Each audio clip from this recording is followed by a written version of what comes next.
polar bear, or an entire pack of them. All right, who's ready for story time? Chloe asks, starting to clear our plates. Me! Eli shouts, his face lighting up bright.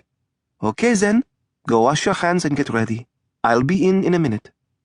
With a grin practically half the size of his face, Eli disappears into the other room. When we first moved into the weather station, it was all so rushed and chaotic. Our main focus was making sure we had enough canned food and warm clothing. Toys, games, and books for Eli were the last things on our mind. Thankfully, we discovered the previous inhabitants were voracious readers. They'd left behind a giant library, everything from Charles Dickens to Philip K. Dick, though not exactly young children's literature.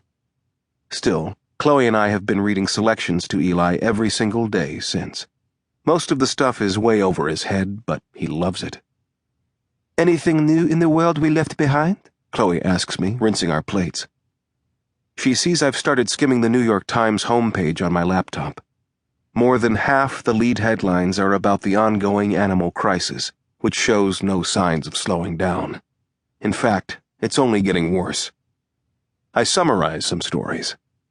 Let's see, researchers in Cameroon were testing a promising animal pheromone repellent spray when they were mauled by a horde of rhinos.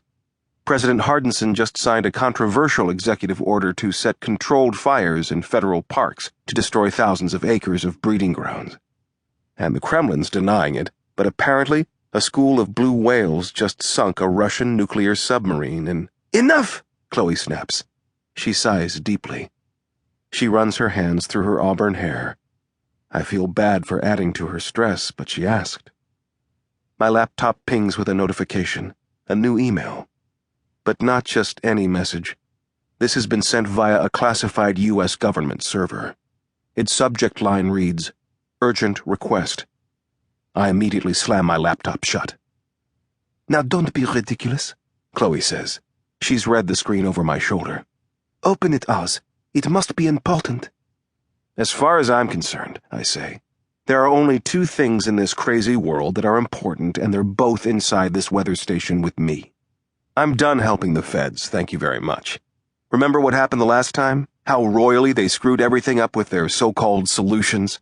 The idiotic bombing raids? The bungled electricity ban? Chloe puts her hands on her hips. Of course she remembers. We lived through every minute of that nightmare together. But then, she snatches my computer away. Fine. If you're not going to read it, I will. She opens the laptop and clicks on the message. She begins to skim it, and I can see her eyes grow wide. Whatever she's reading is big. Very big. Let me guess. The Pentagon wants me to come back and try to help solve this thing again. But what's the point? They're not going to listen to me. Chloe spins the screen around and shows me the email. I read it myself. It was sent by a Dr. Evan Freitas, Undersecretary for Science and Energy at the DOE. He explains that the powers that be in Washington have finally acknowledged that the animal crisis must be dealt with scientifically, not militarily.